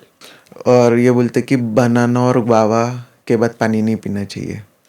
नहीं, उससे तो आई डोंट थिंक कुछ होता है। वो बोलते ही सर्दी हो जाती है, बट नहीं होती। बादाम खाने से मेमोरी शार्प होती है। Yes, in some form. Badam has actually ADA or DHA, which is good for और omega-3 fatty acid अच्छा होता है। और these are the fatty acids के ये है जो हमारे ब्रेन डेवलपमेंट में काम में आते हैं। सो ऐसा बहुत रिसर्च नहीं है, लेकिन ये कोरिलेट किया गया है इसको कि इसमें ये होता है और ब्रेन के डेवलपमेंट में वो होता है। But I think balance diet will make brain more sharper than at all the stages of life. You need a balanced diet. और क्या गाजर खाने से आईसाइट तेज होती है? Yes, because gajar has beta carotene. So beta carotene is a precursor of vitamin A, and vitamin A is good for eyesight. Alcohol के बाद rice खाने से हैंगओवर कम होता है? नहीं खाना चाहिए। अल्कोहल के साथ you just need to have salads. कोई खाता नहीं है, बट इट्स क्योंकि alcohol has lot of empty calories. उसके साथ बहुत सारा फ्राइड चीज़ खाया जाता है, जैसे तंदूरी चिकन है, पनीर या फ्राइड पीनट्स, तो वो और आपका कैलोरीज बढ़ाता है। तो उससे अच्छा है कि have vegetable salad with it, so at least वो फूड का कैलोरीज कम हो। अल्कोहल में क्या कैलोरीज होती है? कैलोरीज होती है, empty calories, no carbohydrate, fat, protein, it's calories only. उसमें कुछ नहीं होता है। हम उसमें अल्कोहल होता है। सो इसीलिए जब अल्कोहल पीते हैं लोग, तो हो सकता है कि 1000 कैलोरी एक टाइम पे ले ले, और खाने में का तो कोई मिला ही नहीं, खाना तो खाना ही पड़ेगा। सो वो कैलोरीज, इसीलिए अल्कोहल लेने से वजन बढ़ता है। एग्स खाने से कैंसर होता है? नो। हॉस्पिटल के खाने में नमक क्यों नहीं होता है? जस्ट बहुत सारे पेशेंट जो रहते हैं वो हाइपरटेंसिव रहते हैं, और सोडियम क्लोराइड जो रहता है वो ब्लड प्रेशर बढ़ाता है। इलेक्ट्रोलाइट है ना, तो इसीलिए सोडियम क्लोराइड को कम किया जाता है, करने के लिए सॉल्ट का इंटेक जो है कम रखा जाता है। ऊपर से नमक खाने में डालने से कोई प्रॉब्लम होता है? एक्चुअली नमक का जो क्वांटिटी एक नॉर्मल पर्सन के लिए लिखा गया है वो that is 4 gram per day. 4 gram is very less. अगर आपके खाने में ऑलरेडी नमक है और ऊपर से आप और नमक डाल रहे हैं, तो वो तो 5, 6, 7, 8 ग्राम तक जाएगा। तो इसीलिए ऊपर से मत डालिए, डालते वक्त ही प्रॉपर डालिए। और जो हिमालयन सॉल्ट बोलते हैं हम, या पिंक सॉल्ट बोलते हैं, क्या वो रिप्लेस करना चाहिए नॉर्मल सॉल्ट से? No, not needed, that is potassium chloride. तो सॉल्ट है, बस उसको कम इंटेक मात्रा में लीजिए। करना है तो कर सकते हैं, जिसके पास ज़्यादा पैसे है वो that they can do. But फिर आयोडीन कहाँ से मिलेगा? हाँ, वही आयोडीन तो हम फोर्टिफिकेशन है ना, आयोडीन तो हम कोई भी सॉल्ट में डाल सकते हैं, वो कोई बड़ी बात नहीं है। तो अगर आयोडीन मतलब टाटा नमक वाला नहीं है, वो आयोडीन तो हमने फोर्टिफाई किया है सॉल्ट के साथ, क्योंकि वो डेली इनटेक वाली चीज़ है। तो वो तो इसके साथ भी कर सकते हैं, वो कोई प्रॉब्लम नहीं। जैसे बहुत लोग बोलते हैं कि शक्कर के जगह हम शहद खा लेंगे या जैगरी खा लेंगे, तो क्या वो शुगर को रिप्लेस करने वाला ऑप्शन है? सी अगेन सिचुएशन मैटर्स, कि एक आधा नॉन डायबिटिक पर्सन है और उनको शक्कर का रिप्लेसमेंट चाहिए, तो देन गुड इज़ गुड। या शहद जो ऑथेंटिक शक्कर का सिरप नहीं है वो वाला अगर शहद है तो वो that is good. Otherwise calories are same, but sugar में केमिकल्स ज़्यादा रहते हैं, क्योंकि उसको पॉलिशिंग है, वो प्रोसेस ज़्यादा होती है। तो गुड़ में वो प्रोसेसिंग कंपैरेटिवली कम होती है। जो ट्रेडिशनल वैसे गुड़ बनता था वो थोड़ा सा ज़्यादा न्यूट्रिशियस रहता था शक्कर से। और शहद की जो बात करते हैं, हालांकि शहद जो है वो बीज से बनता है, तो वहाँ पे न्यूट्रिशनल वैल्यू दोनों से ज़्यादा होती है, इसलिए शहद। बट वही है कि वो ऑथेंटिक वे से निकाला गया हो। तो शुगर जिनको है उन्होंने तो वो तीनों नहीं जैगरी खाना और चाहिए, तीनों हाथ हाथ भी नहीं लगाना चाहिए, नो नीड ऑफ इट। वो एक मिथ है कि मैं अगर शक्कर नहीं खाऊंगी तो मैं गिर जाऊंगी चक्कर आके। कोई नहीं गिरता। If you are eating well, आपका जो भी खाना है वो शक्कर ही बनने वाला है। इसीलिए आपको हर 2 घंटे में कुछ ना कुछ खाते रहना है, सो आपकी शुगर जो है वो मेंटेन रहे। जो मार्केट में मैजिक मसाला मिलता है क्या वो न्यूट्रिशनल वैल्यू ऐड करता है खाने की? नो, उसमें बहुत ज़्यादा सोडियम होता है। अगर आप कोई भी लेबल्स देखोगे, कोई भी potato chips and all, they have lot of sodium. तो सोडियम और पोटेशियम जो चीज़ों में ज़्यादा रहता है वो अच्छा नहीं रहता खाने के लिए। सॉल्टी रहता है ना थोड़ा सा, तो वो magic masala, all magic masala has that salt. तो सॉल्ट के लिए तो हम ज़्यादा सॉल्ट इंटेक के लिए मना ही करते हैं। क्या पाम ऑयल हेल्दी है? सी अनहेल्दी है ऐसा मैं बिल्कुल भी नहीं कहूँगी। एक रिसर्च अभी हमने किसी कंपनी ने एक रिसर्च किया था और उस पर हमने डिस्कशन बहुत सारा हमारा पाम ऑयल पे हुआ। तो palm oil is saturated fatty acid, यानी जम जाने वाली चीज़। जैसे कि घी है या कोकोनट ऑयल है, तो पाम ऑयल भी जम जाता है। तो पाम ऑयल अगर आप एक मात्रा में अगर आप उसको यूज़ करते हैं तो इट्स गुड। ऑयल के बारे में मैं हमेशा बोलती हूँ कि रोटेट कीजिए। आज मैं एक ऑयल यूज़ कर रही हूँ तो कल मैं दूसरी ऑयल यूज़ करूँगी और एक मात्रा में उसको यूज़ करूँगी, तो ही वो ठीक रहेगा। और पाम ऑयल के बहुत सारे दूसरे भी यूजेस है, जैसे साबुन बनती है या केक्स या बेकरी में पाम ऑयल बहुत ज़्यादा यूज़ होता है।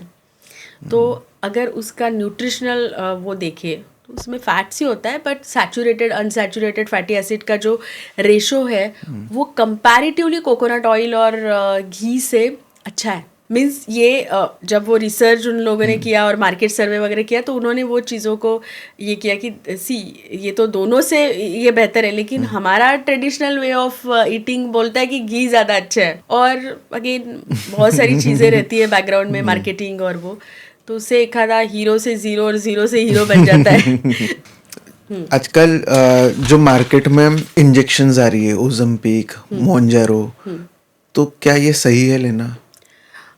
ओज़ेम्पिक और मोंजेरो ये दोनों इंजेक्टेबल जब आए वो डायबिटीज़ के लिए आए थे कि शुगर इससे कम हो। और during the way of trials में और पेशेंट का जो हिस्ट्री रहा उसमें उन्हें वेट लॉस समझ में आया, क्योंकि ये इंजेक्टेबल लेने के बाद इतना ज़्यादा नौशिया और एसिडिटी इतनी बढ़ जाती है और यू फील स्लीपी, आप उठ ही नहीं पाते। तो आपका जो खाना है अल्टीमेटली कम हो जाता है और आप कम खाते हो इसलिए आपका वेट लॉस होना चालू हो जाता है। तो अगर आप ओज़ेम्पिक और मोंजेरो ले रहे हो तो उसके साथ आपका डाइट प्रॉपर होना चाहिए।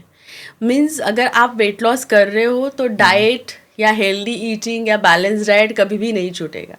आप चाहे कोई भी मेडिसिन लो, आप कोई भी सर्जरी कर लो, तो डाइट आपको इसके साथ करना ही पड़ेगा। डाइट, एक्सरसाइजेज, ये that is the must thing. आपकी लाइफस्टाइल प्रॉपर होनी ही चाहिए। अगर नहीं रहेगी तो फिर से वजन बढ़ जाएगा। कौन से टाइप्स के डाइट्स होते हैं?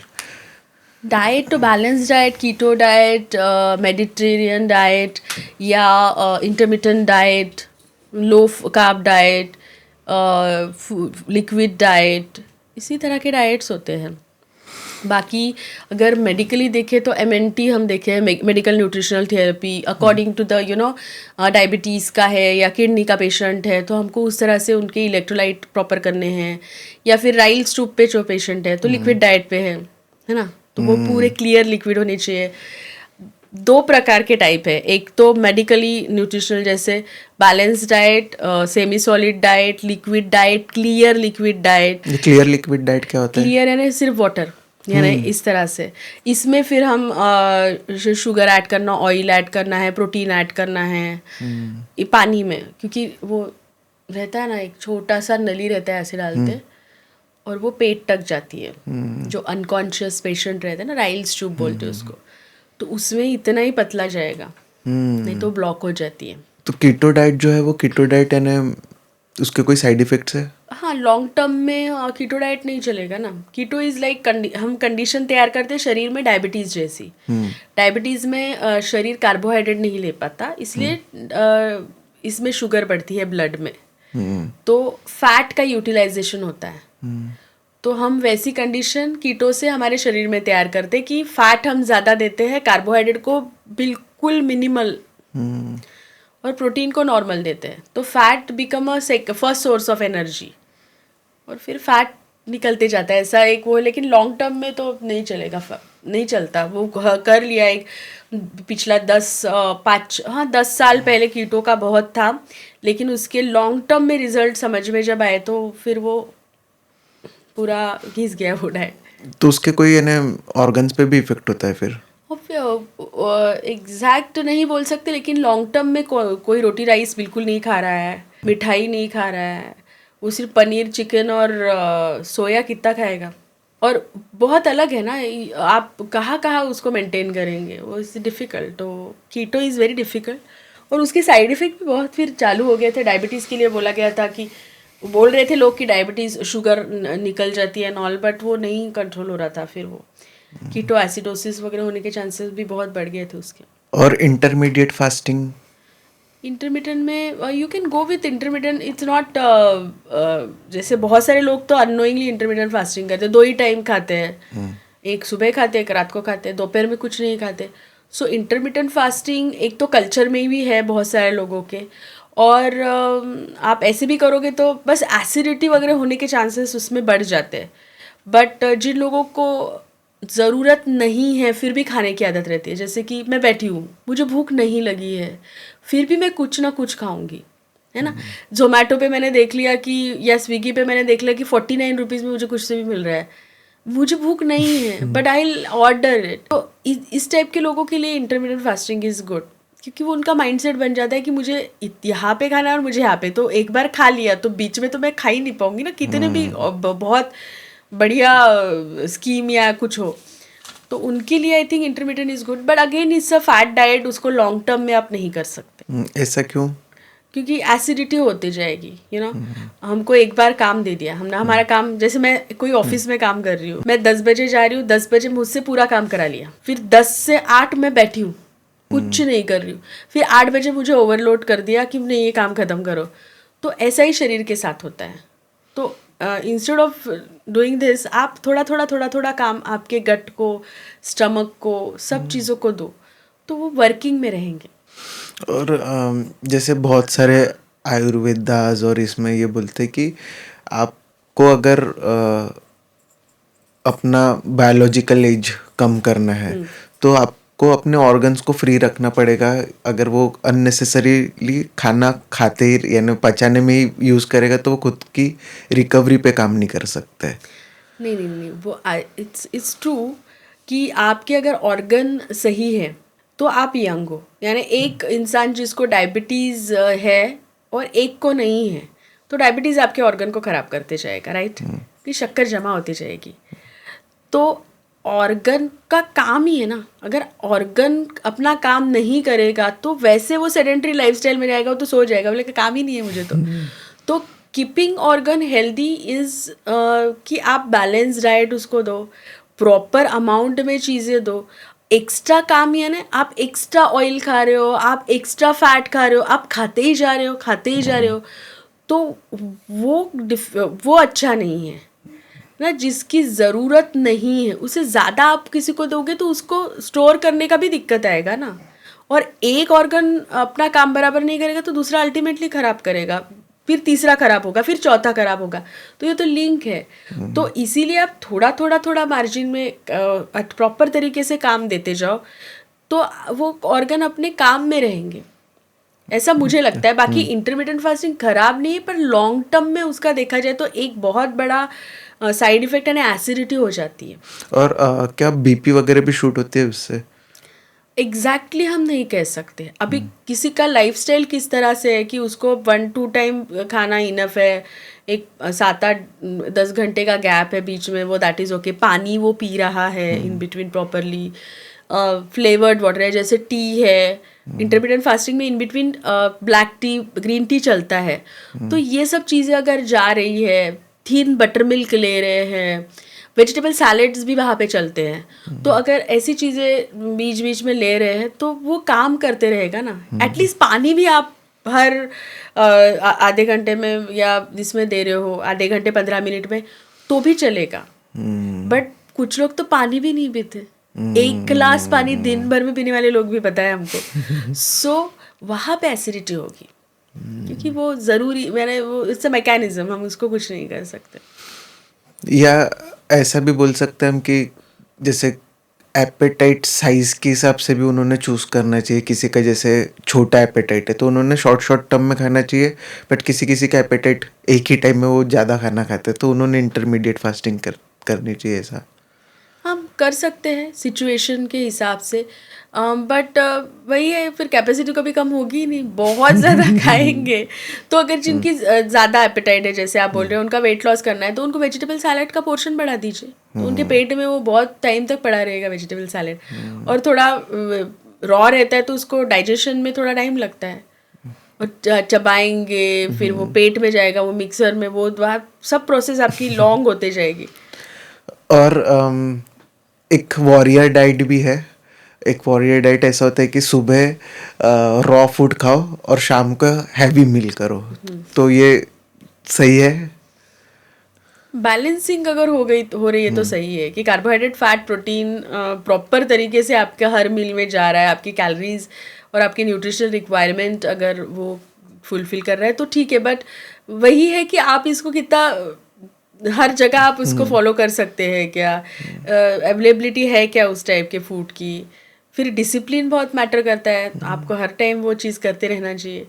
फिर स्ट्रेसफुल नहीं होना, अरे मैं तो कर रहा हूँ वही तो मिल ही नहीं रहा, तो ये भी एक बड़ा स्ट्रेस वाली चीज़ हो जाती है डाइट करना। तो इसीलिए हम उतना फैट डाइट की तरफ देखते नहीं हैं। कौन सा ज़्यादा बेटर डाइट है ना, थोड़ा रॉ फूड ज़्यादा वाला कि कुक्ड फूड? रॉ फूड अगर आप अच्छी तरह से, जैसे फ्रूट, वेजिटेबल सैलेड के बारे में हम बात करते हैं, तो रॉ फूड का डाइजेशन जो है वो थोड़ा लेट होता है और थोड़ा डिफ़िकल्ट रहता है, इसीलिए हम पकाने लग गए क्योंकि उसकी डाइजेस्टिबिलिटी बढ़े। और हमेशा हम अगर डाइट बैलेंसिंग इस तरह से देखें तो हमारे मूड्स की तरफ भी हमको देखना पड़ेगा। मूड एंड फूड हैज़ पक्का रिलेशनशिप है। आपके मूड के हिसाब से यू ईट, है ना, कि अरे आई नीड अ टी, अभी ना सब मिले चलो चाय हो जाए। सो दिस इज मूड ना, कि ज़रूरत नहीं है बट सब मिले तो चाय होना चाहिए, या सब मिले हैं तो कुछ तो भी ऐसी चीज़ होनी चाहिए जो हमारी कॉमन है, तो दिस इज मूड। लेकिन सब मिले हैं और हमको बिरयानी की जगह हमको दलिया दिया जा रहा है तो will not going to eat, अरे क्या कौन दलिया खाता है, फ्रेंड्स मिल रहे हैं तो। सो this is the mood and food. तो आपको आपके खाने के साथ एक रिश्ता बनाना बहुत ज़रूरी होता है। आपकी इमोशन, आपकी यादें, आपके सेंसेस सभी आपके फूड के साथ बहुत रिलेट करते हैं। तो ये चीज़ें भी हमको देखनी रहती है कि वो कनेक्ट हो रहे हैं कि नहीं। अगर आप आपके फूड के साथ कनेक्ट नहीं होंगे तो बोलते ना कि अरे तुझे अंगाला नहीं लगना, सो वो नहीं लगता है, इट हैपेंस। जैसे स्ट्रेस किसी को आता है तो कोई खाना ही नहीं खाता स्ट्रेस में, और कोई बहुत ज़्यादा खाना चालू कर देता है, वो स्ट्रेस ईटिंग बोलते हैं। तो इसको कैसे अवॉइड किया जा सकता है? स्ट्रेस ईटिंग में आपको काउंसलिंग की बहुत ज़्यादा ज़रूरत रहती है, कि अगर बहुत सारे लोगों का वो स्ट्रेस की नीड सेटिस्फाइड कर रही है, जैसे कि वो पिज़्ज़ा या बर्गर इस टाइप का जंक फूड खाएंगे, दे फील गुड, ज़रूरत नहीं है भी तो भी वो खाएंगे। और कुछ लोग बिल्कुल भी नहीं खाएंगे, कितने कितने दिन नहीं खाएंगे, फिर एसिडिटी हो जाती है, फिर वो नहीं खाते और वो साइकिल बन जाती है। तो यहाँ पे you need a proper counselling, कि अगर आपको स्ट्रेस आ रहा है तो आपको स्ट्रेस मैनेजमेंट सीखनी पड़ेगी, आपको मेडिटेशन है या ये चीज़ें। और स्ट्रेस में तो उल्टा ऐसी चीज़ें नहीं खानी चाहिए क्योंकि इससे और स्ट्रेस बढ़ेगा। तो आप जितना बेसिक फूड खाएंगे उतना आपको अच्छा लगेगा। तो कम्युनिकेशन वहाँ पे स्ट्रांग होना चाहिए। तो साइकोलॉजी काउंसलिंग यहाँ पे बहुत मैटर करती है स्ट्रेस में। तो एज अ डाइटिशियन आप दिन भर में कैसा खाना प्रेफर करते हैं? आप mostly 3 main meals, breakfast, lunch और डिनर, और टाइमिंग्स में बहुत ज़्यादा फॉलो करती हूँ। पोर्शंस बहुत सालों से, क्योंकि आई एम ऑन मेंटेनेंस, तो बहुत सालों से मैं टाइमिंग्स और पोर्शन की तरफ ध्यान देती हूँ। और छोटे छोटे मील्स बीच में होते हैं, जैसे अगर इफ़ आई से ब्रेकफास्ट, तो breakfast as I am a Maharashtrian family से मैं बिलोंग करती हूँ, तो मोस्टली मेरे ब्रेकफास्ट में मूंग मोट चना छोला ऊसर या बघारा हुआ जो रहता है, स्टीम्ड रहता है, उसके साथ वेजिटेबल सैलेड मोस्टली ये रहता है। और कभी उसके साथ हम पोहा, उपमा, इस तरह के जो डिशेज हमारे घर में बनते हैं उसको लेते हैं। Second meal is of course watery कुछ, जैसे बटर मिल्क है या सोया मिल्क है या लेमन वाटर है या एप्पल साइडर विनेगर है, इस टाइप का कुछ, सो एज एसिडिटी ना हो। एंड देन लंच में पहले वेजिटेबल सैलड एंड कर्ड या koshimbir, mostly I love koshimbir, it's a pre और प्रोबायोटिक जैसे वो काम करता है। Then I have roti, rice and dal and sabzi, proper meal, क्योंकि लंच प्रॉपर तरीके से होना चाहिए। Then mostly during the clinic time I'll have dry things like फुटाना है या नट्स रह जाते हैं, क्योंकि मॉर्निंग में मैं नहीं खाती तो वो दोपहर में हो जाते हैं। मखाना है या फ्रूट्स रहता है, एक आधा फ्रूट लेती हूँ डे टाइम में। And then I try to finish my dinner by 7। Mostly मैं 7 बजे तक खा लेती हूँ जो भी घर में बना रहता है, दाल रोटी सब्जी चावल, या 1 पॉट मील रहता है, दलिया है या ओट्स है या किनोआ आई लव, तो जिसमें प्रोटीन थोड़ा ज़्यादा रहे, यानी दालें थोड़ा ज़्यादा रहे। तो एकदम सिंपल और बेसिक चीज़ें रहती है। और 7 के बाद मोस्टली मैं कुछ नहीं खाती, आई डोंट हैव एनीथिंग, क्योंकि मैं सोती जल्दी हूँ। I will go to bed by 9:30 to 10, वो भी बहुत ज़्यादा ही बोल दिया, कभी कभी 9 बजे ही मैं सो जाती हूँ। सो और फिर द रूटीन। और मैं एग लेती हूँ, मैं जिमिंग करती हूँ तो जिम के पोस्ट जिमिंग मैं मोस्टली एग्स लेती हूँ, जब जो दिन अलाउ होता है मेरे लिए, या फिर सोया लेती हूँ। लेट नाइट खाने से क्या प्रॉब्लम होता है? लेट नाइट अगर आप खाते हैं तो आप सोते भी हैं फिर, तो आपको जो कार्ब्स का डाइजेशन जो टाइम है वो 4-5 आवर्स का रहता है। और आपकी जो एक्टिविटी रहती है, क्योंकि carbohydrate is energy giving food, तो आपका कैलोरी बर्न होता है। या फिर कहूँगी कि आपका कार्बोहाइड्रेट यूटिलाइज होता है। अगर आप जल्दी खाना खाते हो तो आपका कार्बोहाइड्रेट यूटिलाइज होगा, अगर आप नहीं खाएंगे तो वो नहीं होता है। तो आप सीधा बेड पे जाओगे तो आपका फैट बढ़ेगा, आपका वजन बढ़ेगा, आपकी नेक्स्ट डे का अगर डायबिटीज़ है तो आपकी शुगर बढ़ेगी। तो जल्दी खाएंगे तो आपको टाइम मिलता है जहाँ पे आपकी मूवमेंट होती है, आपकी शुगर लेवल्स कम रहती है और आपका फैट जो एक्यूमुलेट होने वाला है वो नहीं होता है। बहुत लोगों को ब्लोटिंग भी होती है, तो वो ब्लोटिंग कैसे अवॉइड कर सकते दैट हैं? Is because of protein mostly. तो अगर आपको ब्लोटिंग हो रही है तो आप तो सबसे पहले स्टार्ट कार्बोहाइड्रेट यहाँ से ब्रेक डाउन होना चालू होता है। च्यूइंग प्रॉपर कीजिए, छोटे बाइट्स लेके when you chew it properly तो बाकी के ऑर्गन्स पे, जैसे ईसोफेगस से नीचे जाएगा जो भी है, फिर स्टमक में उसका और ब्रेक डाउन होता है ना, बारीक हिस्सों में बटता है, और फिर वो स्मॉल इंटेस्टाइन में जा रहा है। तो यहाँ पे जो बाइट आप छोटे ले रहे हो और उसको च्यू करके खा रहे हो, तो आप स्टमक और ईसोफेगस और स्मॉल इंटेस्टाइन का काम थोड़ा कम कर रहे हो।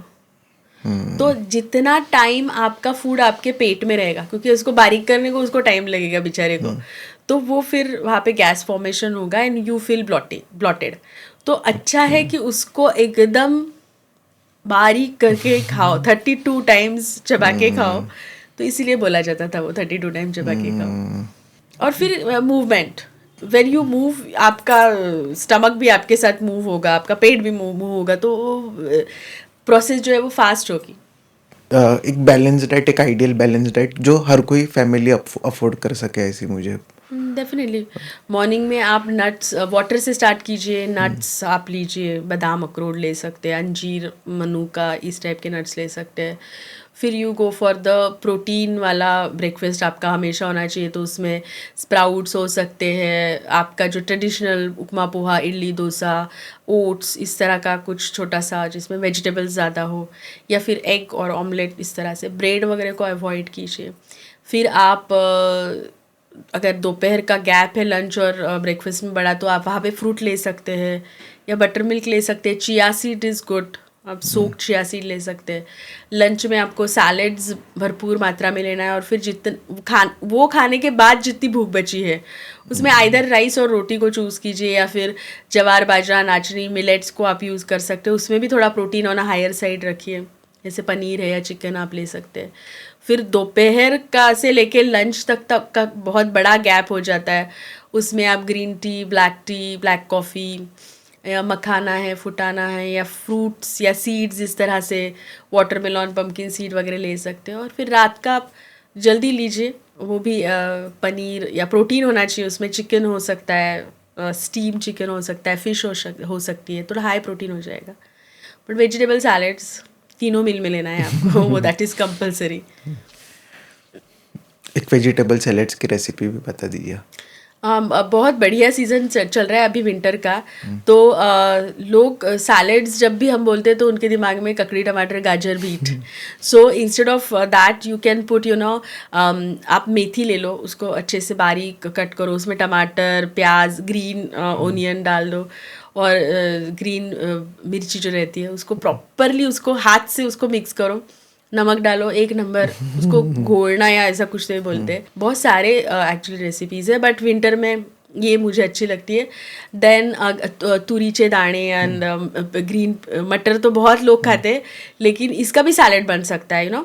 आप ये सब दाने ले लो, पोपट है, या इसको हल्का स्टीम कर लो और इसको थोड़ा सौते कर लो, तो इसका एक बहुत अच्छा, थोड़ा क्रश करके इसमें नमक, लेमन वगैरह डालेंगे तो ये बहुत बढ़िया चीज़ बन जाएगी। इसमें प्रोटीन भी ज़्यादा रहेगा कंपैरेटिवली।